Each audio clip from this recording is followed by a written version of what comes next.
পৃথিবী তার পালনকর্তার নূরে উদ্ভাসিত হবে। আমলনামা স্থাপন করা হবে, পয়গম্বরগণ ও সাক্ষীগণকে আনা হবে এবং সকলের মধ্যে ন্যায় বিচার করা হবে। তাদের প্রতি জুলুম করা হবে না।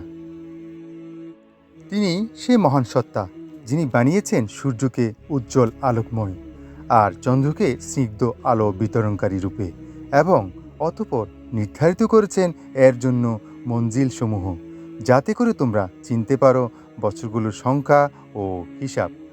আল্লাহ এ সমস্ত কিছু এমনিতেই সৃষ্টি করেননি, কিন্তু যথার্থতার সাথে তিনি প্রকাশ করেন লক্ষণসমূহ সেই সমস্ত লোকের জন্য যাদের জ্ঞান আছে।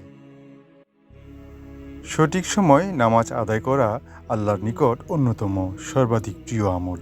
প্রিয় বন্ধুরা, আসুন আমরা সময় মতো নামাজ আদায় করি।